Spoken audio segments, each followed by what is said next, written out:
Hello students, this is lesson 6 Weavers, Iron Smelters and Factory Owners, and it is the first part.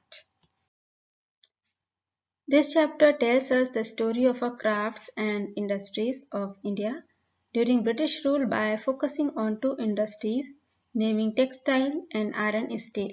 So this chapter will help us to know that what was the flourishing situation of craft and industry in India before British and how during British its decline, how British affect the textile and iron steel production of India.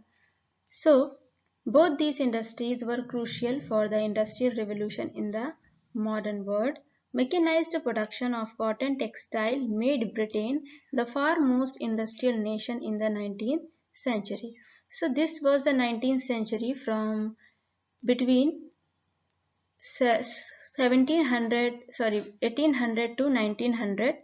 This was the time when in Britain mechanized production has been started. Means most of the things were formed by the machines. So this make the foremost nation to the Britain, and when its iron and steel industry start growing from 1850s, Britain came to be known as a workshop of the world. Workshop means factory. So it was the place, Britain was the place where most of the things were prepared with the help of the machine, because iron and steel has started here, and iron and steel industry is known as the backbone of all industry, because whatever you are using in a daily life, whether it is a small pen, vessels, big ship, truck, oil, oil pipes, anything, everything is made up of iron or steel. So when iron and steel develop in Britain, so most of the things were being prepared by the machines with the help of the tools. So this is the reason why Britain came to be known as workshop of the world.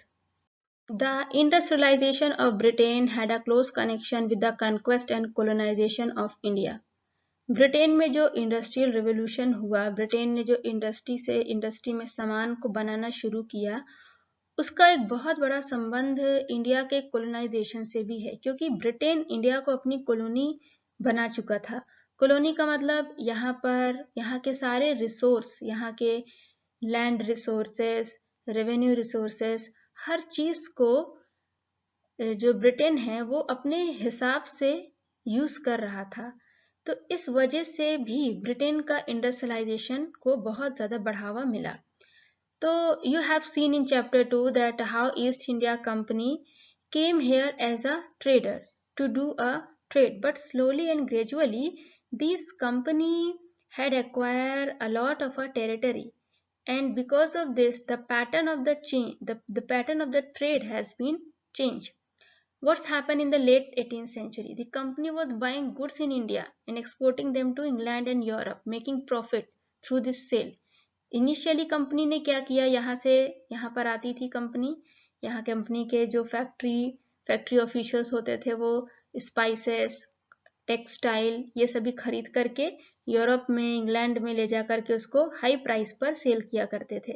But with the growth of industrial production, but जब Britain में industry से सामान बनाया जाने लगा, industry में bulk में production होने लगा, तो उसके बाद British industrialist began to see India as a vast market for their industrial product, and over time manufactured goods from Britain began flooding into India.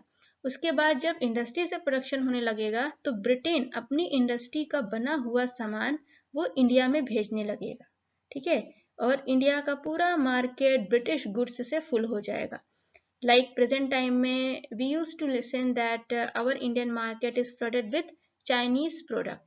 In the same way, in the 19th century, our Indian market began to flooded with British made goods. But उससे पहले क्या होता था, India के सामान Britain में जाया करते थे, लेकिन जब ब्रिटेन में इंडस्ट्रियलाइजेशन शुरू हुआ तो उसके रिजल्टेंट में ब्रिटेन का मशीन का बना हुआ सामान इंडिया में आने लगा। तो इसने how does this affect Indian crafts and industries, this will be study in this chapter.